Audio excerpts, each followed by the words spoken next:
Hi guys, and welcome back to my channel. I hope all of you are having an awesome day so far. Have any of you guys been to the mall these days? It's just crazy down there. It's so crowded because everyone is doing their Christmas shopping. And here I'm going to share with you a clip of the Eaton Center in Toronto downtown. This was last year because this year I simply just didn't have the time to go to the mall yet. And I'm still not sure if I want to go or not because it's just too packed. There's too much going on. I don't know if I want to do that to myself. Even if I'll do any Christmas shopping, maybe I'll just do that at home online. Today's video is about giving the best Christmas presents to your family and your best friends. And before I start sharing with you what I think the best Christmas presents for family and best friends are, first I want to ask you a question. Which one of the two following types of people are you? And I want you to let me know in the comments. Type number 1 if you're number 1 and number 2 if you're number 2.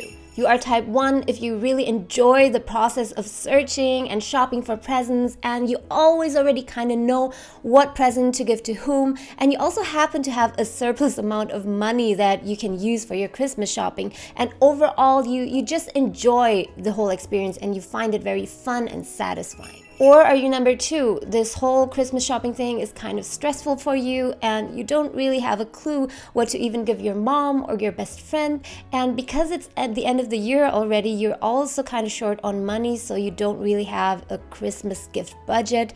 And this whole thing is just kind of like putting a lot of pressure on you. So which one are you, number 1 or number 2? Please let me know in the comments below. If you're type 1, you really don't need to watch this video any further. You are basically sort of an expert in Christmas shopping. But if you're type 2, then we have something in common. And I want to urge you, I implore you to please take off some of the pressure of this whole Christmas shopping thing and simply follow these 4 rules that I want to share with you now on how to give the best Christmas present for your friends, your best friends, your family, and the people you care about. Number 1, and what I always think is the best thing to give friends and family, are things that you know that they need.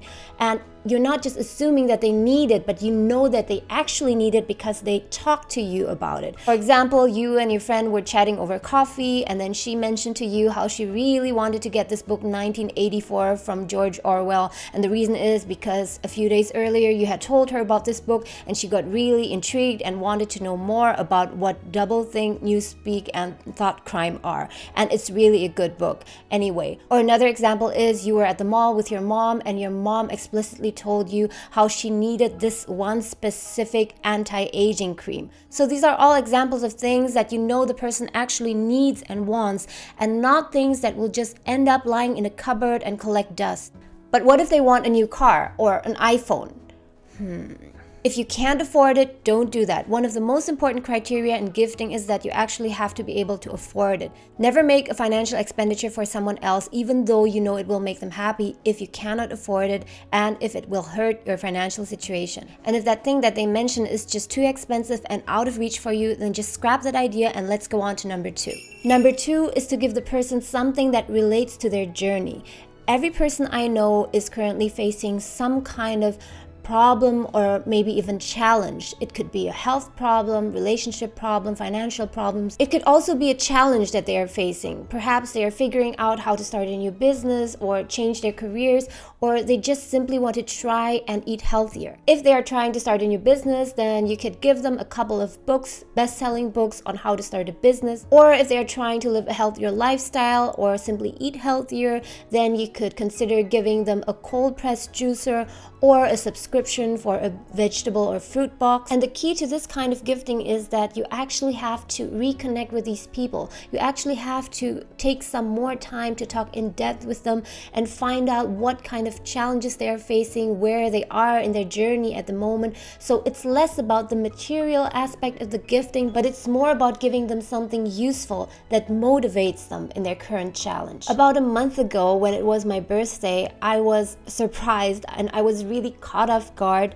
by a present from my brother. And the reason why I was so surprised is because he's not the type of brother or family member who would give me a birthday present. And I was even more thrilled when I opened the box and I found out that it was an Audio-Technica condenser microphone. It is the microphone that I am currently using to record my YouTube videos. I was almost going to cry.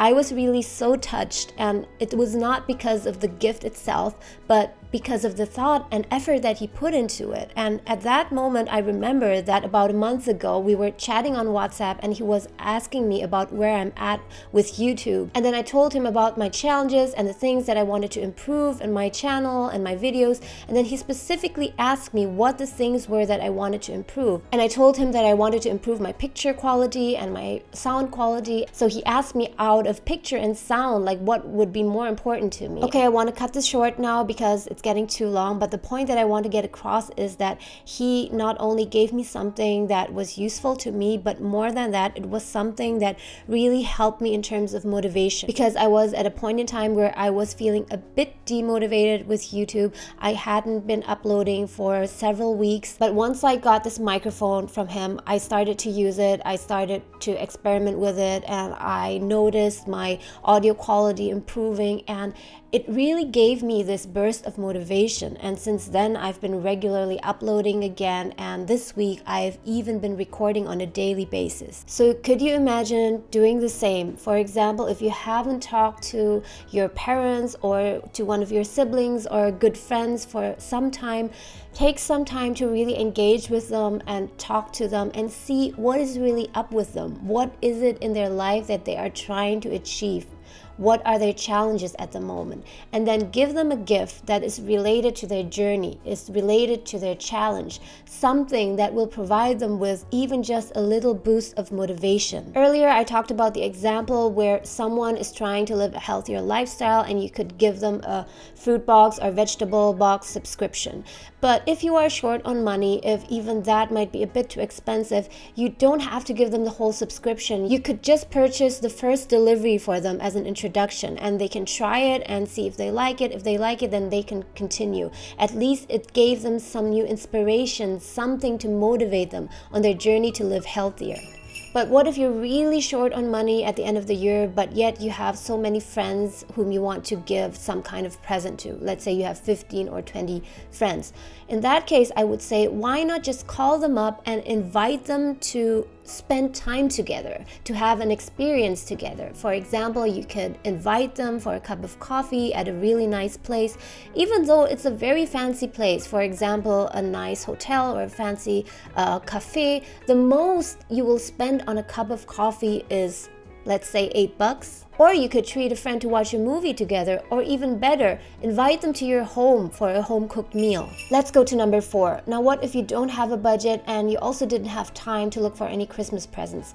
What should you do? I would say take the pressure off of yourself and don't stress out. And the reason is this: Christmas is not the only time to give presents. Don't get me wrong, I love Christmas presents. When I was a kid, I was the one in the family who got the most excited, not only about receiving Christmas presents under the Christmas tree, but also about the process. I love the process of shopping for Christmas gifts and then wrapping them up and giving them to the people and seeing how their faces lit up. So I wouldn't turn down any presents, and I wouldn't discourage you from giving them to anyone. But this is what I increasingly think. Why do we concentrate all the care, the attention, the love, and the money on one single day during Christmas? Or maybe Valentine's Day. I think that you should give presents to your family and to your best friends throughout the year. It doesn't have to be their birthday, it doesn't have to be Christmas or Valentine's Day. Whenever you think that they need something or that they are facing a challenge and that you could give them something that could motivate them in facing that challenge, then you can give it to them, a present, at any time of the year. And this brings me to the conclusion of what I think is the best Christmas presents to give to your family and to your best friends, and that is your time. To take the time to talk to them and find out what is on their mind and in their hearts, and simply spend some quality time together. But then you might ask me, what if the person expects me to give them a present? And here I want to say clearly that giving Christmas presents is not an exchange.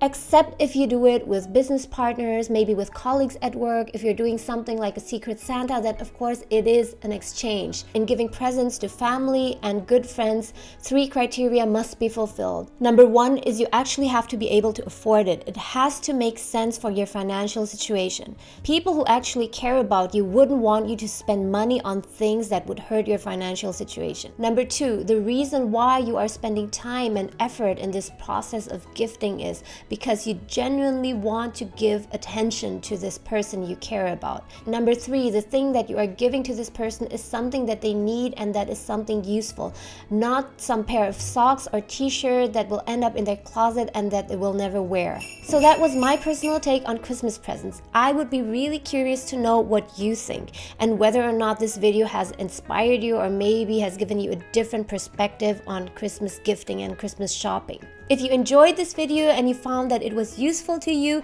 you might want to consider subscribing. Also check out my channel because I have tons of other videos on career change, and also motivation. As always, I thank you so much for watching. It was awesome to have you here. Have a great day, and I hope to catch you again soon.